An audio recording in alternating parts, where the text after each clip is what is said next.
In the 3 years since generative AI became broadly available to the public, there's been a lot of concern about its power for economic disruption.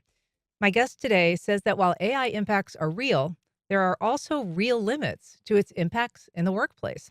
Here to tell us about what she's defined as the synthetic ceiling is Svetlana Makarova.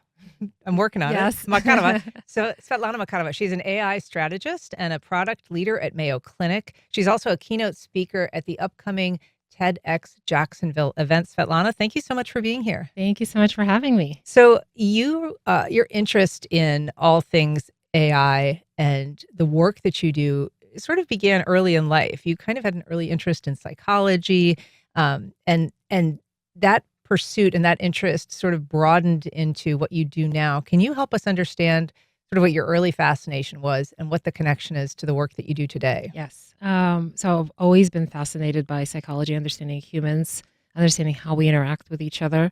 So I wanted to kind of put that to use, but initially I wanted to go into medicine. So I thought that's how where my calling was, but ended up in the digital space. So actually creating digital products for healthcare institutions. Then I went to work with AARP, working on creating solutions for the end consumers. And then more recently, I've been working at Mayo Clinic, also developing digital experiences, often using artificial intelligence at its core. And on the side, also been teaching and advising companies on how to leverage artificial intelligence in their organization. But throughout, one of the things that I tend to preserve, and maybe one of the things to note, is that AI has the IQ. So you can build these systems to be very predictable. You can build kind of a resilient organization. But there's always going to be that human angle. What AI lacks is that human judgment. That's why there's so much talk about human in the loop, involving humans in the experiences. So that kind of fascination of the psychology and then understanding how we can actually build that resiliency in the age of AI has really stuck with me throughout my experience. How has your knowledge of an interest in human psychology allowed you to evaluate people's reaction to AI? Because it is anxiety provoking in a lot of people. And I think, and you're right, one reason I would say behind that, before answering that question, is it's the fear is instilled by not knowing what the AI capabilities are, and then being afraid, not understanding where we have a role in the future, where as AI advances. So, because I think we're being sold a story that AI will systematically take over everything. It's going to be able to take over complete tasks. I mean, you're seeing AI winning Math Olympiad leaderboards. You're seeing AI creating music that's winning awards. It's outscoring doctors on medical exams. It's outscoring doctors on all of these other kind of tasks we talked about before the show. So it builds fear. All of these headlines build fear. And I would say, like the rest of us who think, well, if AI is advancing so quickly, then it's soon going to be coming for my job. But I think that there's clear, I would say, indicators that show us that that's not the case. There's going to be a point where AI will hit a synthetic ceiling, a point where there's just not going to be data available for it to tap into our uniquely human qualities that I call our human margin, and that's the topic of my TEDx talk. And then there's 5 uniquely human capabilities that I think become more valuable as AI advances. And that's where our resilience lies, regardless of how advanced the AI becomes. And so your idea is that, and I think it's interesting that you kind of give AI the IQ. I mean, that is something you're saying is not really a competitive area for humans. Yes. But you suggest sort of looking at one's job and trying to figure out what are the things that are uniquely human or require skill sets that AI doesn't offer. So there are some jobs where AI seems especially, powerful, or in a position to really impinge on someone's future. Yes. So what are those kinds of jobs?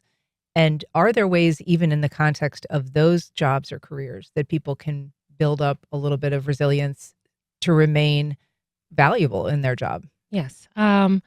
Maybe to start off with, an interesting report for those who are not familiar with to look up is the World Economic Forum report that was published in 2025 of this year, but it was looking into data of 2024. And it looked at global executives and business leaders, understanding what are the qualities that they're looking for amongst their job force. I can tell you that among the top 5 is not even the tech fluency. So it's the critical thinking, it's the analytical thinking, it's it's all of these human capabilities that are distinct from artificial intelligence. Can it do it? I would say to some extent, but what really separates us is the experience that we have built over the years in the job field that we have. So I mean, so you're saying that that study showed that employers themselves are not prioritizing your knowledge or ability to use AI. Like they're not looking at whether you can use or whether you're familiar with AI. Correct. Tech fluency is and artificial intelligence fall in that bucket. So understanding how that could be simply taught, right? You can prompt the system, you can retrieve that information. So getting to use the technology is not important.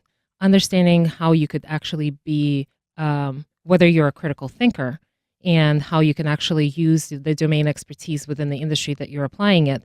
Now that's really interesting to the employer. So you can work amongst, and I think the truth and the reality is that new chatbots are emerging every single day, it seems like, right? So understanding how you can actually prompt with the technology and prompt the technology and how you actually use it, it's not as important because everyone's becoming a technologist now. So what's becoming and emerging as an important set of qualities is how can you be empathetic? How can you build more of that intuition, the mental models within your industry to be able to apply them to solve problems, to come up with new innovative solutions? Now that's interesting, and I think that's what that report highlights. So when you're talking about job replacement, what jobs are at risk? They're the ones that have more repetition. So things that you tend to do on a regular basis, whether it's, inputting data into the same field. So the database entry types of jobs is very repetitive. You can build very simple OCR systems and you can automate away. What's an OCR? Optical recognition system. Optical. I'm sorry. That's okay. I just generally speaking, though, it's a system it's a system that enables you to take an image, so almost like a JPEG image, and if it contains text, you can convert it into something that is machine readable. Gotcha. So, and apologies because I'm having a brain part moment for a second, but you can build these systems, and there's available technology to use that. So. There's ways to automate those jobs away, and those are the things that may not require as much of the analytical, the complex thinking. It's very repetitive, right? So, but jobs that do require more of the domain expertise and actual critical thinking and that experiential learning will survive no matter what. This is where I would say, I think prior to the show, we talked about doctors. Well, when you talk about physicians, one of the unique aspects that they bring to the table and why their experience really matters is being able to treat very complex types of patients. And so one of the things that experience builds is, you build these new connections in your brain that allow you to solve new problems in new ways or encounter new situations and then use your experience to be able to solve those new problems successfully. So physicians, and I talked about the work that I do at Mayo, is they encounter these unique patients that come to Mayo at advanced stages of their disorders, and sometimes the occurrence of that particular condition is 1 in a million. So by definition, that's not enough data for AI to be trained on. So even if you did provide all of the circumstances, the data back to artificial intelligence, the chance of it seeing that specific scenario has been very little. So, and the chance of it predicting the right corrective action or maybe the treatment is going to be low.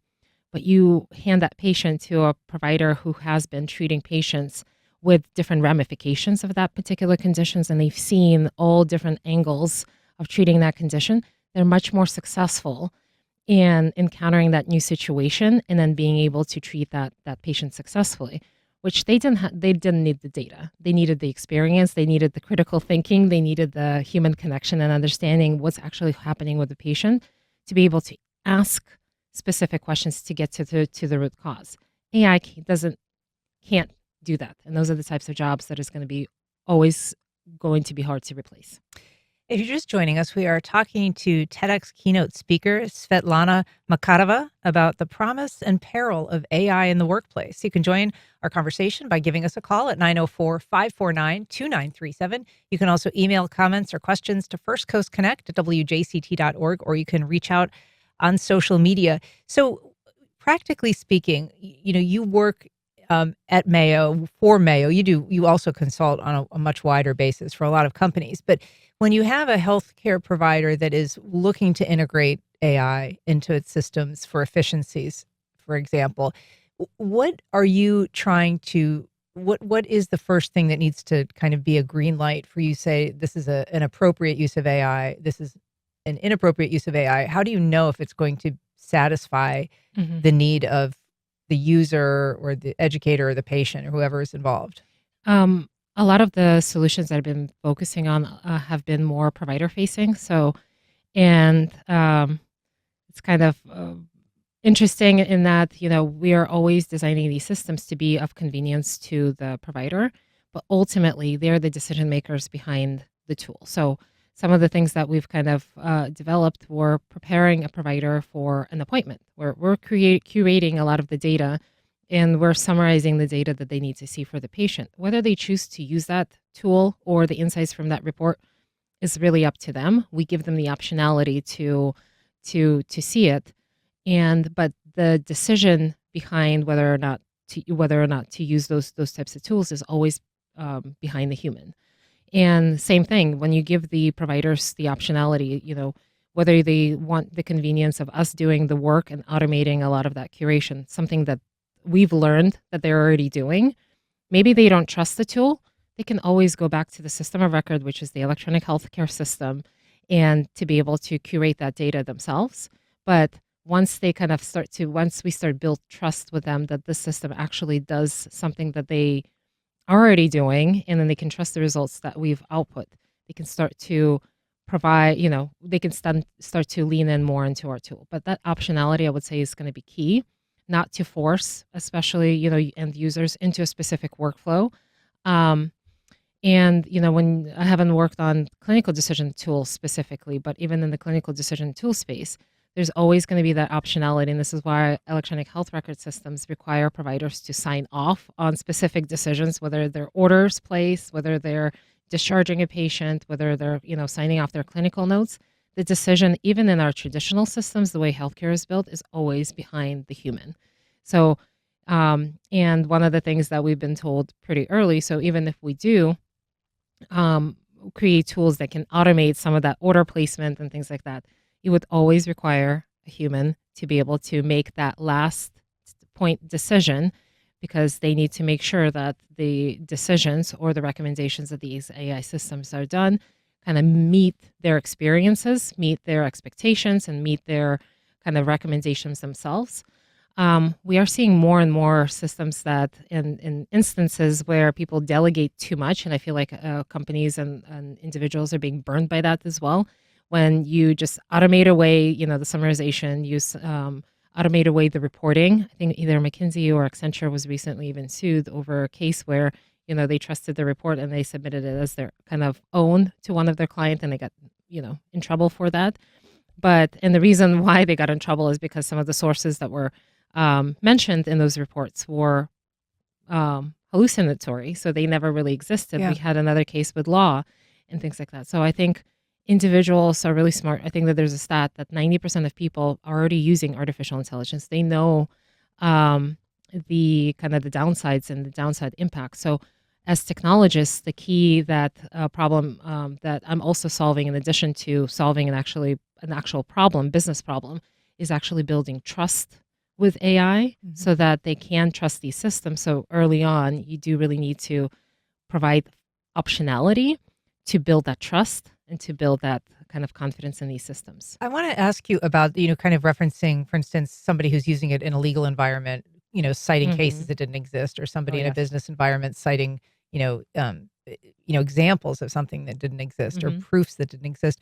And it has to do with something that you've written about called the productivity paradox, which Hmm. is basically this idea that while AI can be very efficient and helpful for people who are working at certain levels, Hmm. doing certain kind of tasks, that some higher level operations, people who are tasked with doing more complicated work, that AI reliance can actually be detrimental. So that, there's certain kind of easily automated tasks where somebody is able to use AI and they become much more efficient as an Hmm. employee. But people who are working at a higher level, in terms of the job that's required of them, they actually become less productive or Hmm. less good at their job Yes. when they're Yes. using AI. Can you talk about that? Yeah.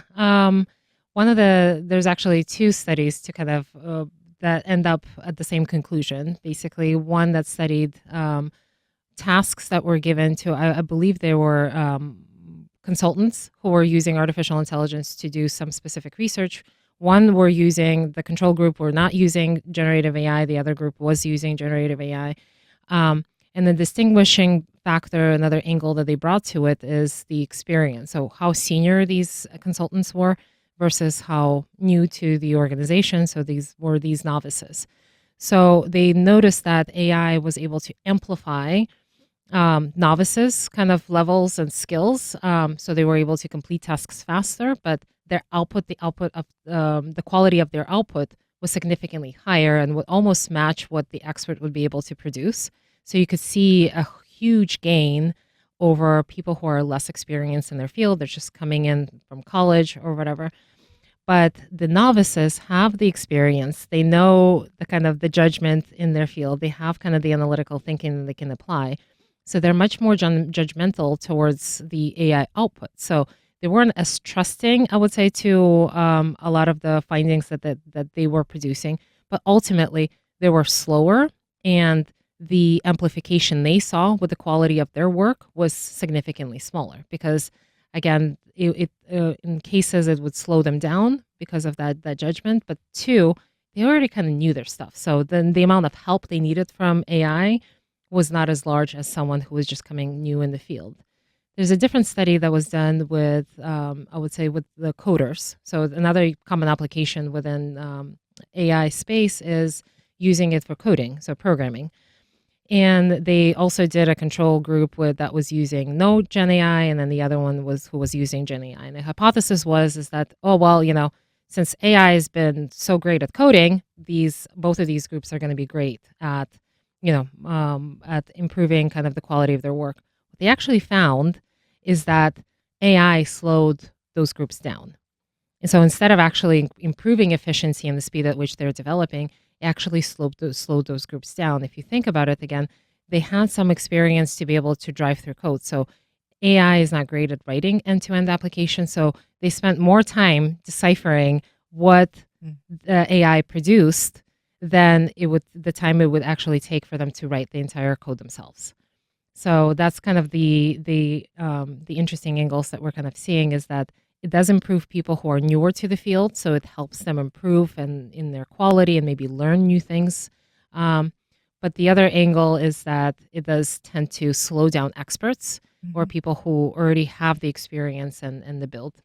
One other study I'd like to note that I think is commonly cited, I think as kind of this scary factor, is that there was another study, I believe it's done by MIT, who compared groups of students who were asked to write an essay. So, and then they were asked to write an essay on a specific topic. One was using Gen AI, the other one wasn't. And so everyone was thinking like, oh yeah, they're going to be evaluating the quality of their output. They weren't. What they were actually judging is the recall rate of these students based on the content that they actually produced. So the content that these Gen AI enabled kind of individual produced failed at citing the content they produced themselves Mm. together with AI at 83%. So 83% of the individuals were not able to cite the arguments, the thoughts that they were basically inputting in their essays versus 11% of the control group, which tells us when you're relying too much on AI, you tend to delegate too much that you're not learning yourself, right? So, and I think this is what's also maybe happening with these novices is why, they're delegating too much, but are they truly learning? Are they truly building that kind of Sure. human resiliency? I mean, not learning is one concern. The other is something that's called a cognitive deficit, Hmm. which is this idea that you could have a skill set. And, I absolutely feel like I've endured that through the, the arrival and adoption of spell check, just a Mm, skill set once that existed that doesn't exist anymore. Um, and so people can use AI to become more efficient in the workplace. And very often it helps the product that they're creating. hmm. They can do it faster and sometimes they can do it much better. But are they then putting themselves at risk of losing those skills forever? Oh, absolutely. And I think we spoke about this briefly, but think about just phones. So with the emergence of smartphones, how many people? And I ask this randomly sometimes during the time, but how many individuals in your phone do you actually remember the 10-digit number of? So, and they'll say like it's the same three people I've known who haven't changed their phone in the last 3 years, but you've been adding people, but you just don't need to rely on the skill of actually memorizing or writing down their phone number. Sometimes we can even share contacts between phones that we don't even ever see the actual phone number, right? So certain skills are going to go away, especially they're repetitive. It's something that is not um, a human skill that helps us advance. I would say is going to, I would say, go away. I mean, some of the things that we don't use calculators or we don't do math by hand anymore because we have calculators, we have advanced math systems, we have Excel, some computation that's done even in the programming in the development world. You they're very complex algorithms that we have automated away because it's so time consuming for us to do some of these tasks on our own by hand that it probably makes sense for us to delegate those things to AI or just traditional software technology. But there are going to be some skill sets as spell checking. I think we talked about as a use case. You have Grammarly, you have all of these capabilities that all you have to do is type. And you don't have to worry about grammar. You don't have to worry about phrasing or following specific English rules. Well, I think again, coming back to my idea of the human margin. Our human margin is building the experiences and the thoughts and the innovation and the intuition and the human connectedness. I think those are the skills that we have to protect, and Yeah. those are the skills that AI will not be able to ever automate. So I would say personally, I think it's okay that some of these skills get automated because as long as we preserve our human angle, our ability to innovate beyond these machines. If you think about Leonardo da Vinci, he created solutions 150 or 200 years in advance of when they actually came to market. So there were other innovations that came to market completely, accidentally. If you think about penicillin, if you think about post-its, there's just so many of these innovations that did not require, these, again, writing skills, calculation skills that, if we can preserve the innovation, if we can ask people to use these AI machines to innovate with, to ideate with, to connect different ideas from different fields that they may not be aware of. And that's a really interesting use case. So if you're looking to build resiliency in the age of AI, how do you develop these skills? So, and how do you leverage AI to help you with that? So if you're working in the healthcare industry or maybe finance, but you want to get inspired by physics or chemistry, but you don't want to spend 4 years getting a degree in that, leverage AI to be able to close in those gaps. And that's where we know AI can help with is if you're a novice to this field, it can help quickly close those gaps. Mm. So help them close this gap, but keep the intent of why you're using this generative AI. Bring the expertise that in the domain expertise that you have in that field, but marry it.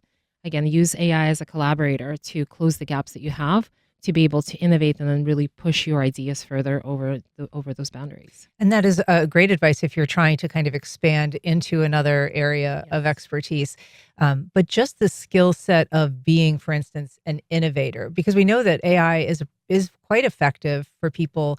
It's very often used, and it's very, very good at brainstorming, Mm, or kind of creating, mind mapping, they call it, sort yes. of just helping people um, think about solutions, think Mhm. about alternatives. And it has this enormous data set to pull from of all of these creative things that people have done.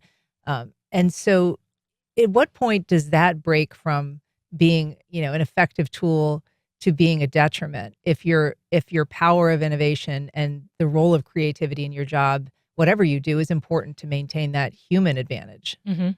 And I think, going back to the example of, the Post-its and the penicillins, and how they were discovered, some of the best innovations that were discovered by accident. Mhm.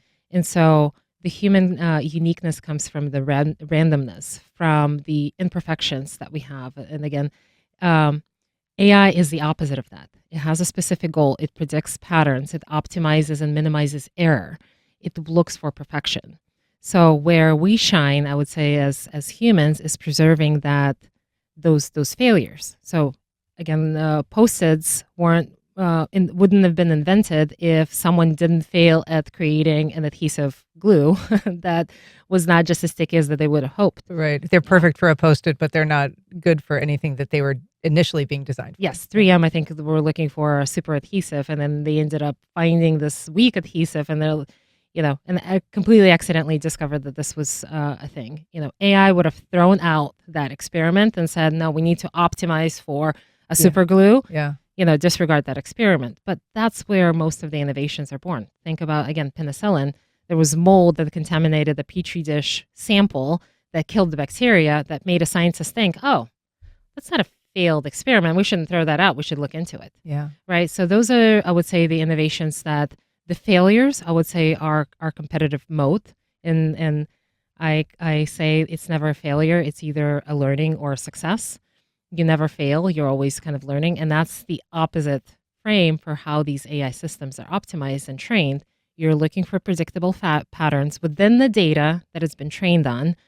But one of the other gaps that AI cannot do is it cannot go beyond, it cannot reason and think and really explore ideas beyond its trained data sets. And this is where, again, going back to that Leonardo da Vinci's case, he thought of flying planes by studying, how birds were kind of moving and how they were landing and looking at kind of the physics of light penetrating or the sound or the wind penetrating their wings, and came up with, I would say, 300 or something like that drawings of just flight. 200, I would say, years before it actually came into being. Like, we're now flying planes, but during his time there was no such thing. So there was not Wright brothers developing a flying plane. So we're able to think beyond our time. AI is limited by the data it's been trained on, and they can just think within those limits and help you brainstorm, but ultimately you bring that innovation forward. Well, it is a fascinating topic, and I know it's going to be an amazing TED Talk. The event is at UNF's Lazara Performance Hall. It's January 17th, and it's an all-day event. We've got a link to all of the speakers at the TEDxJacksonville event on our website. But Svetlana Makarova, thank you so much for being here. It was nice to talk to you. Really great to meet you. Thank you so much. Thank you for having me.